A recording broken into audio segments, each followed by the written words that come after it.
السلام علیکم۔ ہدا اردو کلاسز میں آپ کا خیر مقدم ہے۔ آج ہم آپ کے لیے افسانہ آشیانہ جو کہ کلاس 10th کے نصاب میں شامل ہے کہ آبجیکٹیو کویسچنز کو لے کر آئے ہیں۔ اس سبق میں جتنے بھی آبجیکٹیو کویسچن بن سکتے ہیں آج اس کو حل کریں گے۔ تو چلیے شروع کرتے ہیں سوالات و جوابات۔ سوال نمبر 1، نگار عظیم کا اصل نام کیا ہے؟ تو نگار عظیم کا اصل نام جو ہے وہ ملکہ مہر نگار ہے۔ سوال نمبر 2، نگار عظیم کا قلمی نام کیا ہے؟ تو نگار عظیم کا قلمی نام جو ہے وہ نگار عظیم ہی ہے۔ سوال نمبر 3، نگار عظیم کی پیدائش کب ہوئی؟ تو نگار عظیم کی پیدائش جو ہوئی تھی وہ 23 ستمبر 1951 میں ہوئی تھی۔ سوال نمبر 4، نگار عظیم کی پیدائش کہاں ہوئی تھی؟ تو نگار عظیم کی پیدائش جو ہوئی تھی وہ میرٹھ یعنی اتر پردیش میں ہوئی تھی۔ سوال نمبر 5، نگار عظیم نے اردو کے علاوہ کس مضمون میں ایم اے کیا؟ تو نگار عظیم نے اردو کے علاوہ جس مضمون میں ایم اے کیا تھا وہ ہے ڈرائنگ اینڈ پینٹنگ۔ سوال نمبر 6، نگار عظیم کے شوہر کا نام کیا تھا؟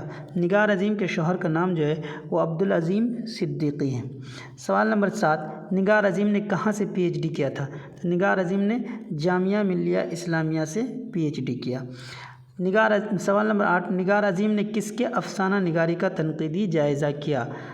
تو سعادت حسن منٹو ہیں جن کے افسانہ نگاری کا انہوں نے تنقیدی جائزہ کیا تھا، یعنی اسی پہ انہوں نے پی ایچ ڈی کیا تھا۔ سوال نمبر 9، نگار عظیم کا پہلا افسانوی مجموعہ کب شائع ہوا؟ تو نگار عظیم کا پہلا افسانوی مجموعہ جو شائع ہوا تھا وہ 1990 میں شائع ہوا تھا۔ سوال نمبر 10، نگار عظیم کے پہلے افسانوی مجموعے کا نام کیا ہے؟ تو ان کے پہلے افسانوی مجموعے کا نام جو ہے وہ ہے عکس۔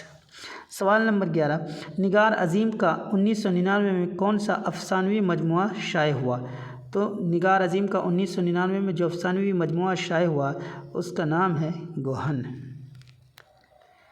سوال نمبر 12، نگار عظیم کا سفر نامہ کون سا ہے؟ تو نگار عظیم کا سفر نامہ جو ہے وہ گرد آوارگی ہے۔ سوال نمبر 13، شامل نصاب افسانہ آشیانہ کے افسانہ نگار کون ہے؟ ظاہر سی بات ہے آشیانہ کے افسانہ نگار جو ہیں وہ ہے نگار عظیم۔ سوال نمبر 14، نگار عظیم نے کس کس موضوع میں ایم اے کیا؟ تو انہوں نے جو ایم اے کیا تھا وہ اردو اور ڈرائنگ اینڈ پینٹنگ میں کیا تھا۔ سوال نمبر 15، افسانہ آشیانہ میں راوی یعنی بیان کرنے والا کون ہے؟ اس افسانے کی راوی جو ہے وہ ہے زرینہ، یعنی کہ سراج کی ماں جو ہے وہی اس افسانے کی راوی ہے۔ سوال نمبر 16، افسانہ میں سراج کے کتنے بیٹے ہیں؟ تو اس افسانے میں سراج کے جو بیٹے ہیں وہ ہیں 2۔ سوال نمبر 17، درج ذیل میں سے کون افسانے کا کردار نہیں ہے؟ عرفانہ، زرینہ، برکت، یہ تینوں افسانے کے کردار ہیں اور ساتھ ہی سراج، لیکن رحمت علی جو ہے وہ افسانے کا کردار نہیں ہے۔ سوال نمبر 18، سراج کہاں کام کرتا تھا؟ کلکتہ، دہلی، بنگلور، حیدرآباد۔ تو سراج جو کام کرتا تھا وہ بنگلور میں کام کرتا تھا۔ سوال نمبر 19، زرینہ کی بیٹی کا نام کیا تھا؟ جمیلہ، ریحانہ، فرحانہ، رقیہ۔